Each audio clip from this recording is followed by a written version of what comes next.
Bonsoir à tous, bonsoir à toutes, bienvenue sur ma chaîne Million Coaching. J'espère que vous allez bien, que vous avez passé une bonne journée. On se retrouve ce soir pour une vidéo première, ce qui veut dire que vous avez accès au chat, pour autant que vous soyez abonné depuis au moins 10 minutes à Million Coaching. Ce chat vous est réservé, vous pouvez vous y exprimer et puis moi je m'entretiens avec vous pendant que la vidéo se diffuse. Le chat ne sera pas rediffusé à la fin de la vidéo, voilà. Donc ce soir on va faire un suivi d'affaires, on va faire deux affaires qui ont eu des manifestations intéressantes dans les dernières semaines. Alors la première, on va se pencher sur la suite à donner à la découverte du crâne de Éric Forêt. Et puis la deuxième, on ira voir ce que la reconstitution, si on peut appeler ça comme ça, a donné en ce qui concerne Delphine Assogel. Alors, on va commencer avec Éric Forêt et on va voir, on va demander qu'est-ce qu'on peut nous donner comme information maintenant qu'on a retrouvé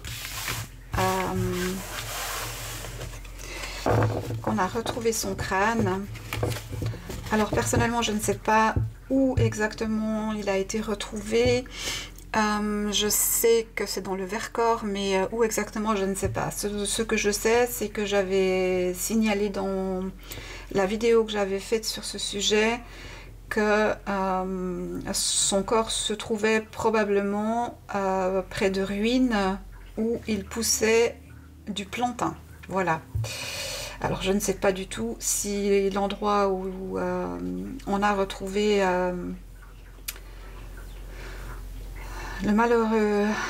le crâne de ce malheureux, si s'il y a ces choses dont j'ai parlé, je ne sais pas du tout. Mais en tout cas, ce qui nous intéresse là aujourd'hui, et j'ai perdu ma concentration. Allez, on recommence. Ce qui nous intéresse aujourd'hui, c'est de savoir comment va évoluer l'enquête maintenant. Qu'est-ce qu'on peut nous en dire? Quelle piste a amené les enquêteurs à aller à cet endroit? Est-ce qu'ils ont des suspects? Est-ce que c'était un endroit qui était connu pour différentes raisons par Éric Forêt? Voilà. En tout état de cause, je présente mes sincères condoléances à Régis Pic et j'espère qu'il va pouvoir commencer ce processus de deuil et pouvoir aller de l'avant dans sa vie, autant que faire se peut. Alors, Éric Forêt, qu'est-ce qu'on peut nous donner comme information sur la suite que va prendre l'enquête? Je tire avec le Polyuson.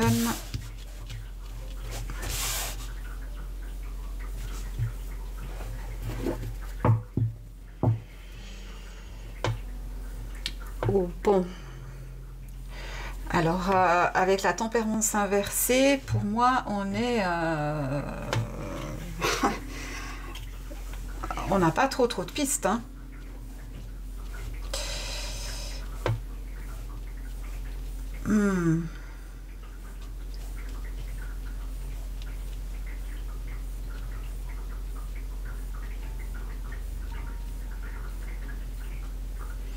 Alors là, effectivement, on me parle du véhicule. Donc, appel est lancé. Les gendarmes sont à la recherche du véhicule, toujours d'Éric Forêt, qui était, selon ce que j'ai pu lire, un Suzuki Grand Vitara de couleur or, immatriculé EA 858 RS. Donc si quelqu'un entend ce message ou qu'il a vu cette plaque d'immatriculation ou ce véhicule, parce que moi j'imagine bien que ce véhicule doit plus rouler avec les plaques... Non, il ne roule plus avec ces plaques-là. La plaque d'immatriculation, à mon avis, a été détruite. Les véhicules, je ne suis pas sûre. On va voir ce que ça nous donne.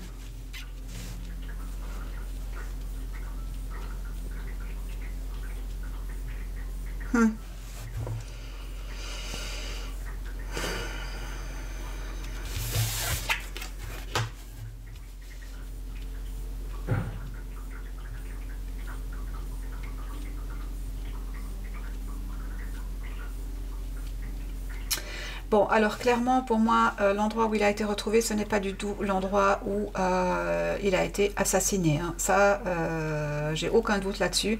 Pour moi, il a été, entre guillemets, jeté là pour qu'on ne le retrouve jamais. C'est quand même intéressant. Comment est-ce qu'on a retrouvé? Est-ce qu'il y a des chasseurs dans le Vercors? Est-ce qu'un animal peut-être a pu amener à cette piste? Voilà, moi j'ai pas d'informations sur ça, mais on voit effectivement que cette fois, bah voilà, c'est confirmé, hein, il est décédé, la roue de la vie s'est arrêtée. Ouais, on parle bien du véhicule. Pour moi, le véhicule a été reconditionné. Alors je ne sais pas comment ceux qui sont des spécialistes dans le domaine procèdent, mais il n'y a plus de signes distinctifs de ce véhicule qui permettrait de l'identifier en tout cas. Donc ça sous-entendrait que peut-être il a été repeint ou qu'il a été revendu, c'est possible, hein. Mais en tout cas c'est un véhicule qui ne roule plus. Alors est-ce que ça nous dirait qu'il serait parti pour l'exportation? C'est pas impossible, hein. Qu'il soit hors du continent, hein. Ouais. Bon. Alors. Hop là. Eh ben dis donc. Alors soit j'ai trop d'énergie, soit il y a un message qui veut sortir là. Message qui veut sortir. Ok. J'ai des frissons. Il faut chercher deux personnes. On me parle de deux personnes, des personnes plutôt jeunes, peut-être des frères, peut-être des cousins, peut-être des jumeaux. On me parle de deux hommes ici. Pour moi, il a été jeté, hein. Ce qu'on a retrouvé, c'est pas l'endroit du crime, hein, pas du tout, hein. L'endroit du crime, c'est vraiment un ancien bâtiment désaffecté dans les sous-sols, ou en tout cas où il n'y a pas beaucoup de lumière et où les fenêtres sont en haut, hein. Je le vois le bâtiment là maintenant, hein. Donc c'est pas l'endroit où sa tête a été retrouvée. Quelqu'un l'a jeté. Quelqu'un l'a jeté. Oh. En passant. Alors il y a encore de grands mystères. Bon, effectivement, de ce que j'ai lu, évidemment, des analyses sont effectuées, peut-être pour pouvoir dater, si tant est que faire se peut, la période du décès et combien de temps ce crâne est resté à l'endroit où il est. Ça, je pense qu'avec avec les analyses forensiques, il y a moyen de le déterminer. Mais pour l'instant, il n'y a pas d'avancée majeure, hein. Ils sont encore dans le brouillard, hein.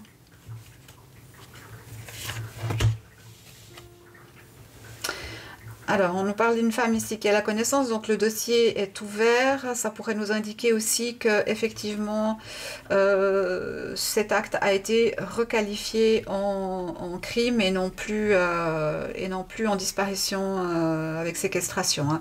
Donc ça change complètement la donne de cette affaire. Donc il y a quelqu'un, possiblement une femme, mais j'ai pas de garantie. Ça peut être un homme aussi, mais on a cette notion de la personne qui gère le dossier qui a les secrets, hein.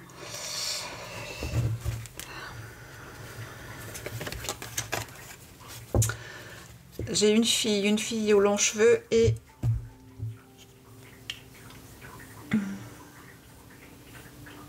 un meneur.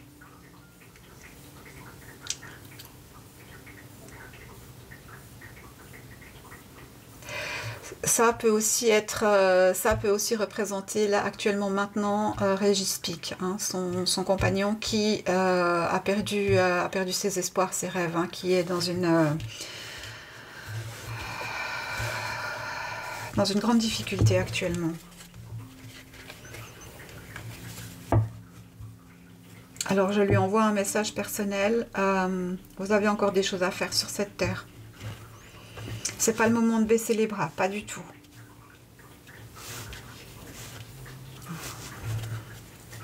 Ne baissez pas les bras.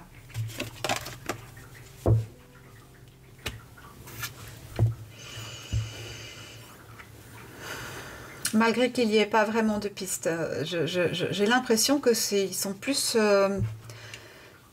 alors c'est soit un berger, soit un randonneur, soit un animal... peut-être un chien, je ne sais pas si on fait de la chasse dans cette zone-là, j'en sais rien. Mais peut-être que c'est un animal qui a retrouvé l'emplacement et qui l'a marqué. Hein. Mais ça, c'est sans garantie. Hein. Par contre, j'ai pas l'impression que des informations précises aient mené à cet endroit-là. Je pense que c'est plus une aide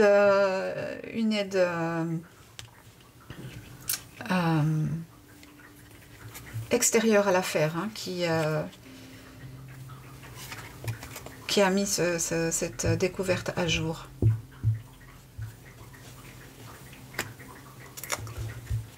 Ok.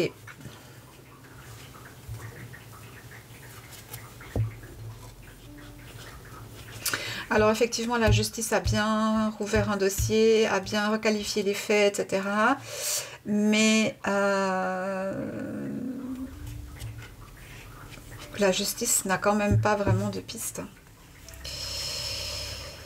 Donc si vous avez vu, si vous êtes témoin, il n'est jamais trop tard. Parfois des témoins visuels, auditifs parlent 20 ans, 30 ans après. Peut-être que vous vous sentez actuellement en danger parce que vous avez vu ou entendu quelque chose. Rien ne vous empêche de faire une déclaration anonyme, d'envoyer un courrier anonyme pour donner les indications que vous auriez peut-être vues ou entendues. En tout cas, ce 16 septembre 2016, ce véhicule a été vu pour la dernière fois, ainsi que Eric à Chatuzange-le-Goubet. Voilà, donc appel est lancé si des personnes n'ont pas le courage peut-être ou craignent pour leur sécurité, vous pouvez dénoncer en anonyme. D'accord ? Alors, qu'est-ce qu'on va demander encore ? Qu'est-ce qu'on peut nous dire sur les assassins ? Qu'est-ce qu'on peut nous dire sur les assassins d'Eric ? Alors, je vais faire très très attention à la façon dont je verbalise les choses et je laisserai votre intellectuel probablement mettre les informations que vous pourrez regrouper. Hein.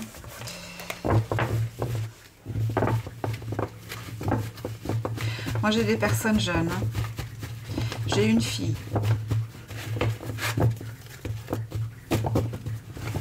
Une fille avec des cheveux longs, bruns.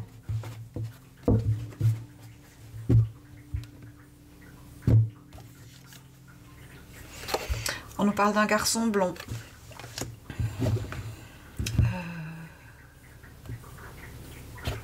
Je vais le mélanger. On nous parle d'un garçon blanc.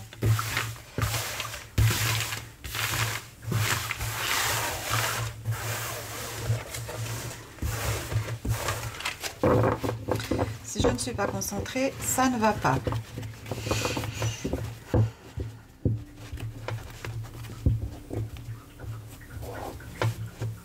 Alors, Eric Forêt. Qui sont les personnages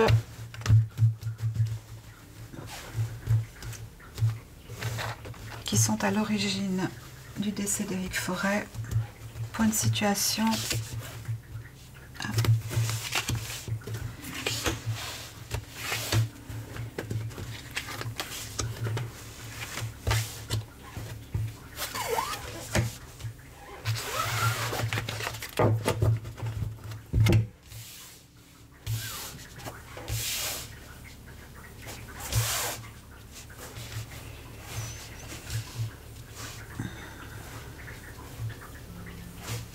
Bon, évidemment, je ne vais pas entrer dans les détails, mais j'ai des flashs qui me viennent là.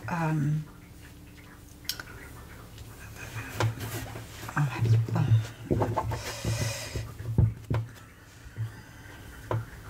Ok, donc pour l'instant, ce qu'on nous dit, c'est que ce crâne est chez le médecin légiste. On nous parle d'eau et de folie.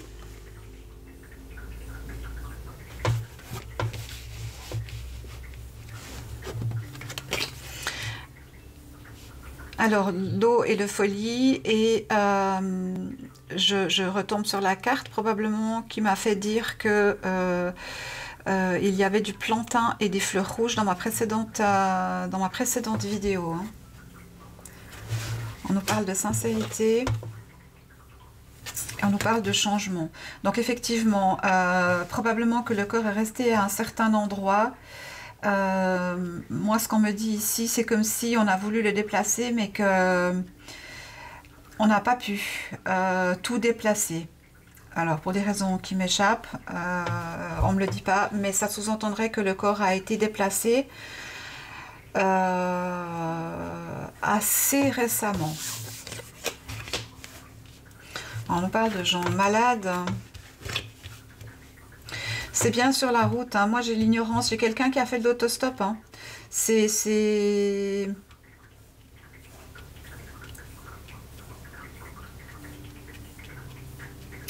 On me parle de maladie ici.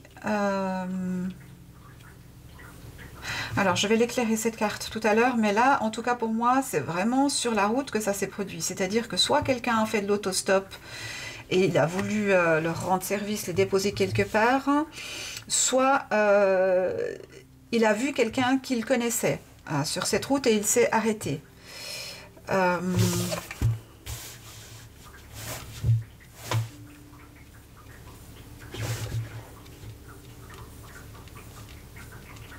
On a quand même une notion d'argent ici. Alors, est-ce qu'on a voulu lui voler quelque chose ?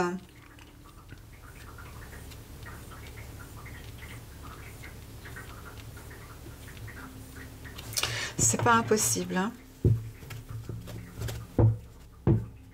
En tout cas, on tourne sur des personnes jeunes. Hein.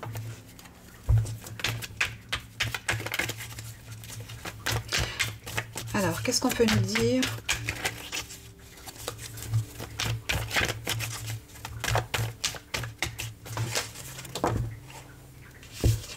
Évidemment, il y avait des projets. Attendez, je vais voir. Décaler un petit peu. Voilà. Il y avait des projets. Ouais, je retrouve un peu la même configuration hein, que mon tirage précédent, il y a quelques mois en arrière. Ils avaient des projets en route, du commerce, du business. Peut-être avait-il de l'argent sur lui, c'est possible. Hein. On a utilisé la force sur lui. Hein. On nous parle d'un garçon brun. On a un valet de denier, quelqu'un qui voulait s'en prendre à son argent, c'est possible.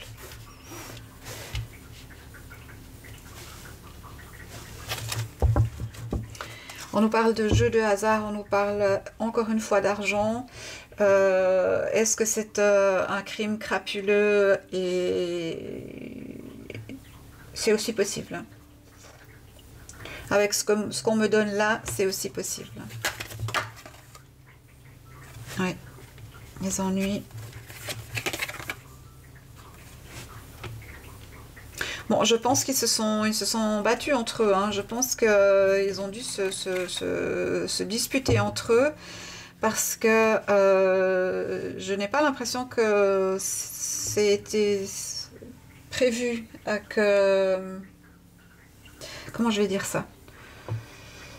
Je pense qu'on était plus là pour, pour le dépouiller que pour autre chose en fait, hein, contrairement à ce que j'aurais pu dire dans ma précédente vidéo. Après, il n'est pas impossible que le genre soit venu jouer un rôle ou aggraver la situation, hein.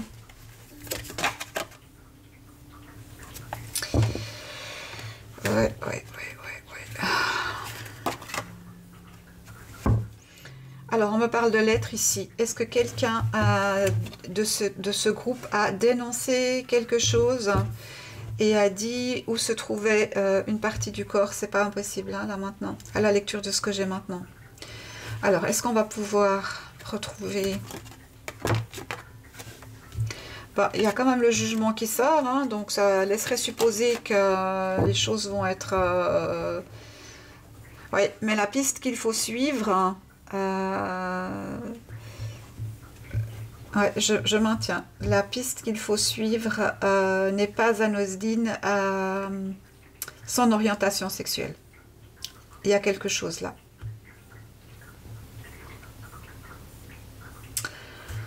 Bon. En tout cas, apparemment, il y a quand même des décisions qui vont être prises, je pense, dans le bon sens. Il est possible qu'une lettre soit parvenue à la justice ou à la police ou à la gendarmerie, peu importe, pour informer de l'endroit où potentiellement pourrait se trouver le crâne. Ça n'est pas impossible avec la lettre, hein.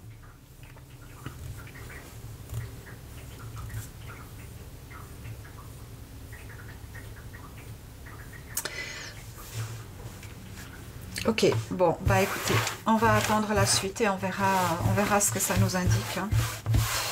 Je ne veux pas aller trop dans les détails, je pense que c'est suffisamment terrible pour les proches, pour la famille, pour ses amis, sans que j'ai besoin d'aller détailler trop de choses. Voilà, alors on va passer à la deuxième partie maintenant et on va aller voir pour Delphine quelles sont les choses auxquelles on peut s'attendre dans les prochains jours ou les prochaines semaines. Qu'est-ce qui va bouger dans cette affaire? Est-ce qu'on va retrouver son corps ou pas? Voilà, alors voyons maintenant pour Delphine. Alors la reconstitution a eu lieu le 13 décembre 2022, donc à Cagnac-les-Mines. Il semble que tout le village était sous surveillance, que c'était une reconstitution un peu particulière. On va essayer de voir qu'est-ce que ça peut amener comme piste, qu'est-ce qu'on peut nous en dire, est-ce que ça a pu faire avancer l'enquête, est-ce que ça a donné des indications spécifiques dont on ne serait probablement pas informé. Alors on va regarder avec l'oracle haut.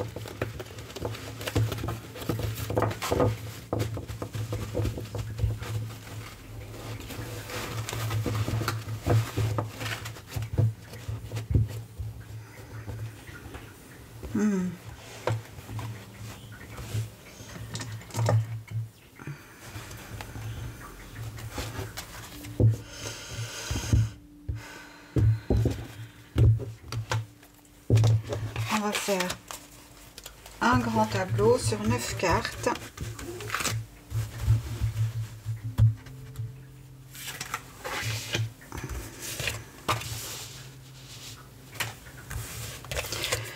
Alors, la reconstitution, l'enquête en cours, Delphine.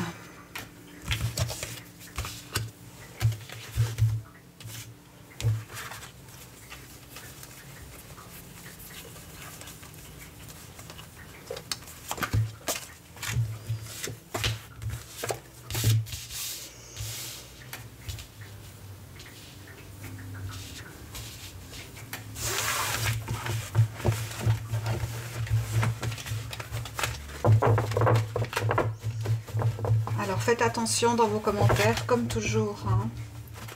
Soyez vigilants.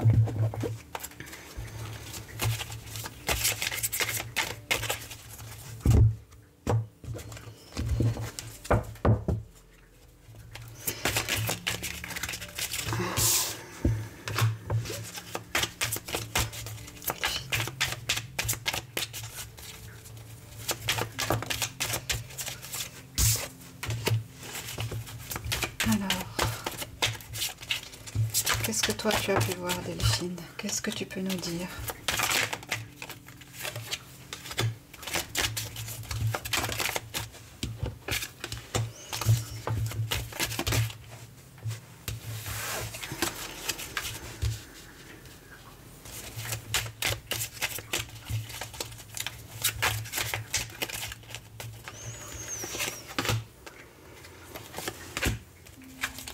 Septième.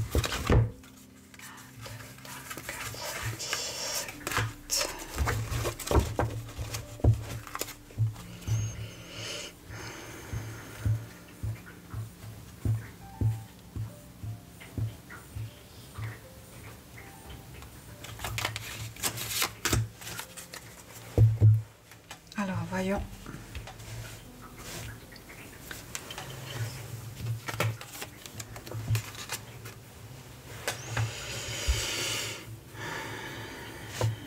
Bon, on nous parle bien d'un corps qui est caché.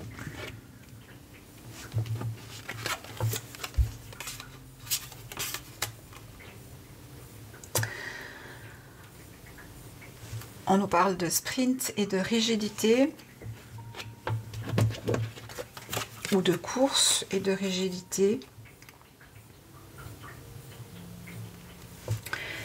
On nous parle d'homosexualité et de main retenue.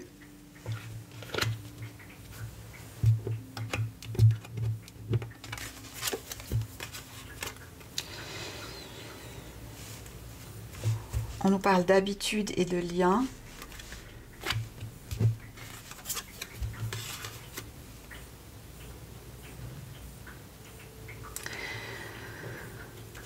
On nous parle de lassitude et de plage, ou de berge, ou de rive. Et on nous parle de laideur avec un médecin. Bon.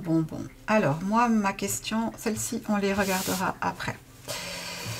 Moi, ma question, c'est qu'est-ce que ça a pu amener cette reconstitution? Alors, dans un premier temps, on voit que pour l'instant, ça n'a pas permis de déterminer où se trouvait le corps de Delphine. On nous dit que on est, comment on appelle ça, sur la ligne d'arrivée, hein. En termes de délai, en termes de pistes qu'on pourrait explorer, je pense que tout ce qui possiblement devait être fait a été fait. On nous dit que, avec la rigidité, que chacun campe sur ses positions, hein, que ceux qui ont vu ça maintiennent, que ceux qui n'ont rien vu maintiennent, que ceux qui n'ont rien fait maintiennent. Donc on est dans un statu quo en fait. Ce que ça nous dit ici, c'est que ça n'a pas pu aborder, faire avancer l'enquête de façon claire. Alors c'est ce qu'on avait cru entendre à travers les médias, mais c'est ce qu'on nous confirme ici. Par contre, ici, on nous parle de quelque chose d'intéressant, on nous parle d'homosexualité. Donc, il est possible qu'il y ait eu des plaintes ou qu'on ait utilisé cet argument pour... comment je peux formuler ça?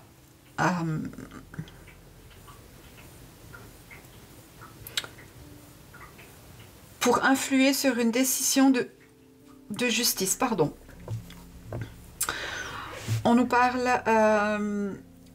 d'habitude et de lien. Ça peut nous faire référence à tout ce qui est famille, proche, etc. On nous dit que tout le monde est un petit peu dans ce dossier à un stade de lassitude parce que ça ne bouge pas comme ça devrait bouger.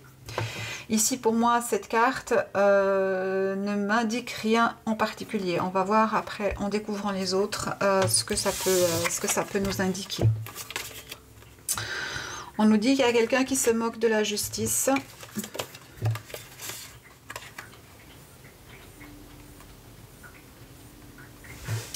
Oui, et c'est bien ce que j'ai entendu avant le tirage, mais je voulais quand même le faire parce que je vous ai dit que je le ferais.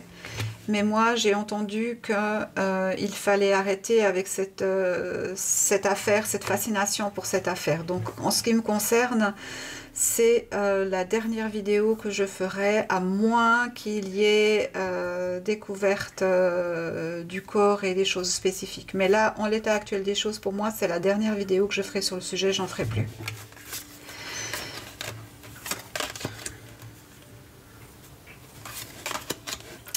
Et on a ferme avec une tortue, donc une carapace.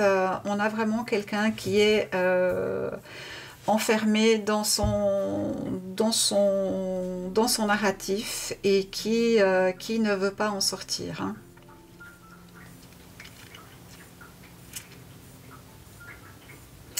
Si on regarde dans ce sens, le corps caché nous indique ici que des personnes peut-être passent pas loin ou qu'il y a des habitudes de certaines personnes à cet endroit et que le corps ne se trouve pas très loin. Hein. On nous dit ici que, évidemment, ben voilà, c'est... Bah, y en a un qui s'en fiche en fait. Hein. Voilà. Qui se moque de la justice, clairement. Cette carte est très explicite. Ensuite, ici, on a une rigidité, donc les lignes ne bougent pas. Chacun reste sur ses positions et on va tout droit vers la ligne d'arrivée. La ligne d'arrivée, c'est rien. À moins qu'un élément nouveau, mais ici on ne semble pas me le donner, à moins qu'un élément nouveau vienne faire bouger quelque chose, je vois pas la faire évoluer très prochainement. Hein. Ce qu'on nous dit ici, et je l'ai entendu, comme je vous l'ai dit au début du tirage, mais je l'ai fait quand même parce que je vous l'avais dit, j'ai entendu Delphine me demander d'arrêter avec ça.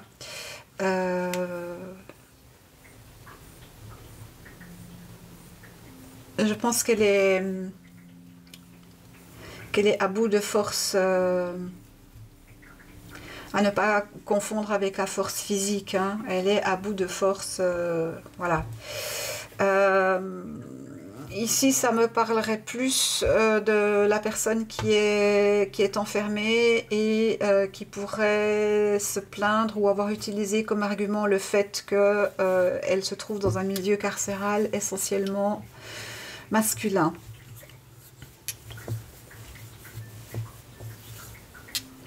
Mais ici aussi, si on regarde en diagonale, voilà, la personne s'en fiche. Et si on est là, elle est dans quelque chose de bien fermé, bien protégé, qu'on ne peut pas voir. Hein. La tortue, quand elle se met à l'intérieur et qu'elle se glisse dans le sable, il n'y a pas moyen de la trouver. Pourtant, si on balaye un petit peu le sable, on trouve. Hein. Après, ce que ça nous indique aussi, c'est dans ce sens-là, il faut regarder en direction de l'eau. C'est près de l'eau, forcément, près de l'eau. Près de l'eau, peut-être y a-t-il un panneau de direction proche.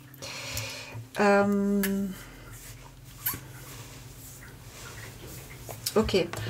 Alors, on va prendre 3 cartes de complément et on va demander est-ce que cette affaire va trouver un épilogue. Alors l'espoir est toujours là, on nous dit de se conformer à quoi, on va voir. Je vous montre les cartes après.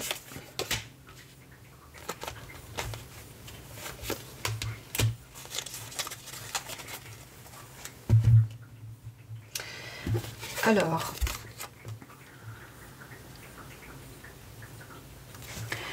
on nous parle de se conformer avec une forme, une silhouette, un individu qui, voilà, ça confirme la ligne, qui ne modifie pas.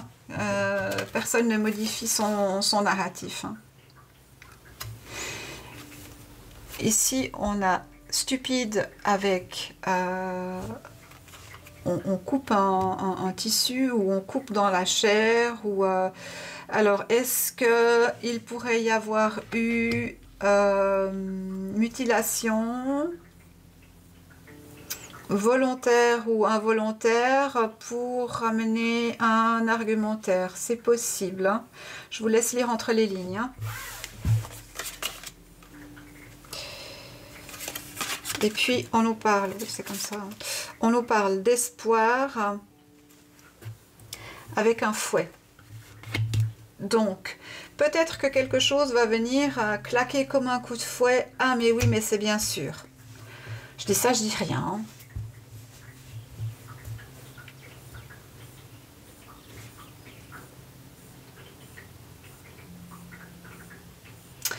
Ok, alors on va vérifier maintenant avec le tarot de la roue de fortune.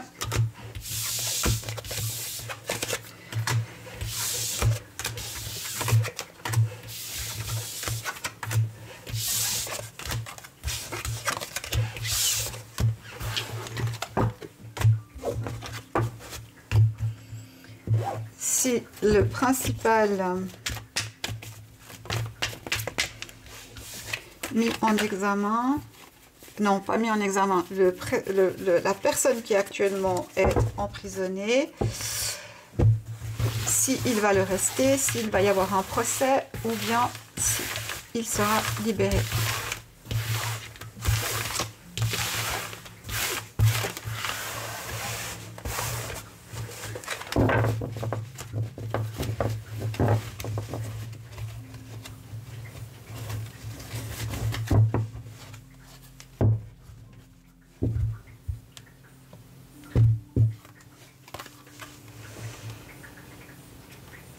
On nous parle de la maison avec un garçon blond. On sait bien sûr qu'il y a un enfant dans cette affaire, hein.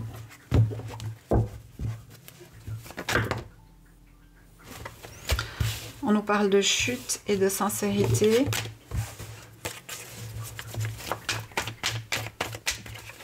Alors, est-ce que celui qui est présumé innocent va être prochainement remis en liberté?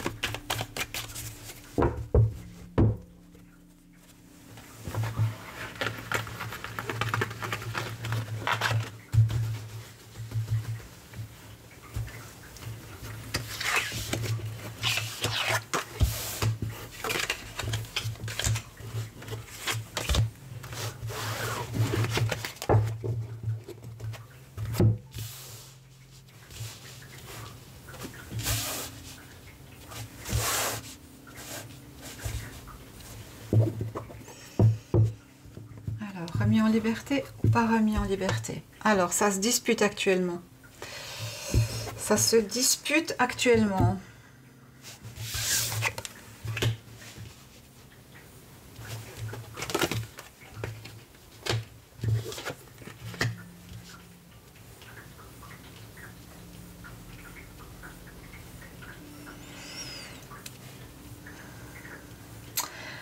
Ben, pour l'instant, ça semble tourner à son avantage, hein.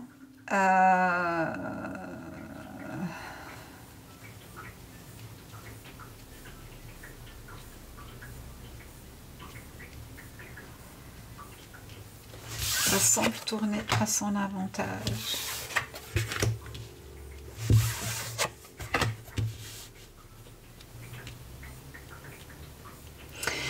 Alors, il y a des difficultés sur le lieu. S'il était remis en liberté surveillée peut-être, ou carrément relaxé, je ne sais pas. J'ai pas les termes exacts à utiliser ici. Mais en tout cas, ça se dispute, hein, dans le sens où certains aimeraient qu'il reste et d'autres qu'il sorte, hein. Mais il s'est fait des amis.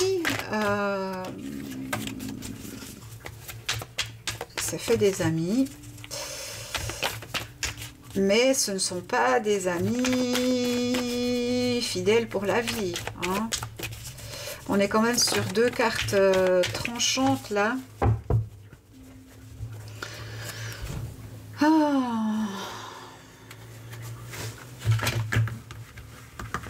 sortir ou pas sortir?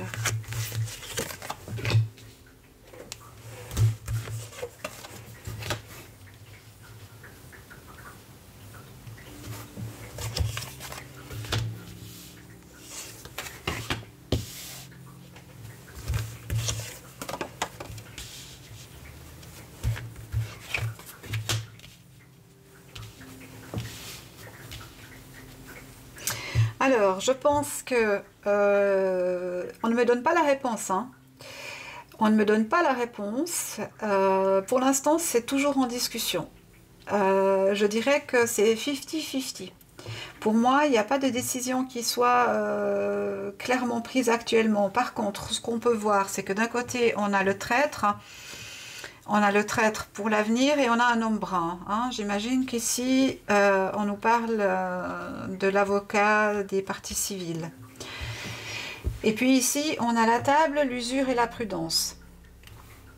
Donc, la table nous indiquerait qu'il a ce qu'il faut pour pouvoir vivre à l'extérieur selon les conditions données par la justice. Hein.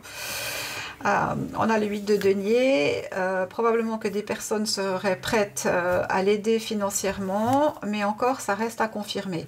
En tout état de cause, pour l'instant, la justice reste prudente. Et je vais en faire de même. Je vais rester prudente et je vais être tout à fait honnête avec vous. Pour l'instant, personne ne sait. Hein. C'est un dossier très très brûlant. Parce qu'évidemment...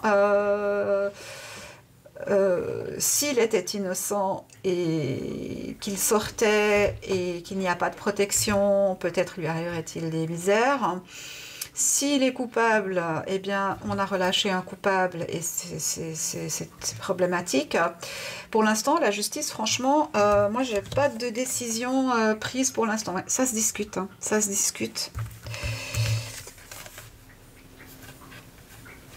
Alors, pour l'instant, il laisse un peu ce dossier reposer. Est-ce que d'autres analyses ou d'autres... ils attendent peut-être d'autres... comment je vais dire ça? D'autres informations qui sont en cours actuellement. Une retranscription audio ou des choses comme ça.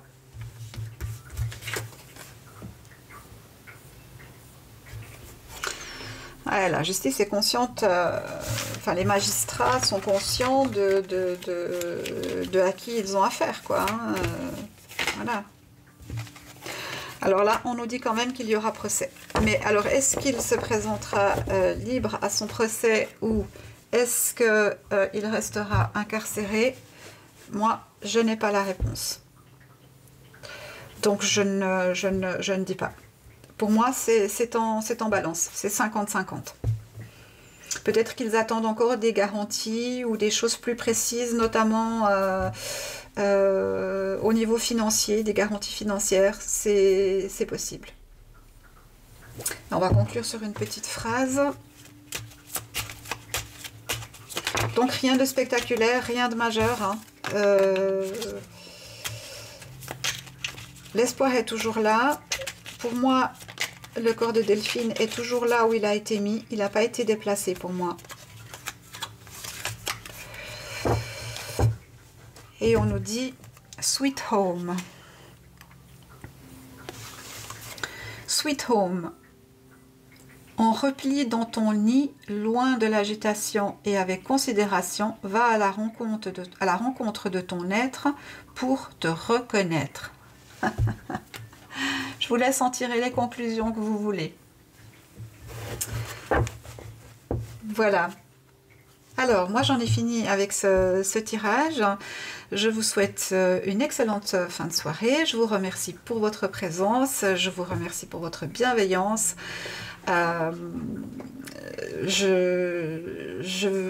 J'apprécie énormément les messages que vous mettez. Ça me met en joie. Et nous avons dépassé les 760 abonnés. Alors, au-delà de mes espérances, vraiment, je vous remercie infiniment. Je vous remercie pour vos partages, pour votre confiance. Et puis, je suis en train de réfléchir pour une forme particulière pour fêter, si on y arrive, les 1000 abonnés.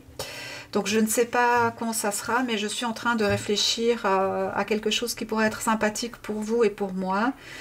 Je ne suis pas très très motivée par un live parce que je ne saurais même pas quoi, quoi dire et comment faire ça. Donc j'y réfléchis. En tout cas, je peux déjà vous dire que quand on aura passé les 800 abonnés, ce qui ne saurait tarder, eh bien, il y aura de nouveau de petites surprises, mais ça, je vous en reparlerai plus tard. Donc, à tout bientôt. Merci infiniment. Douce nuit. Au revoir.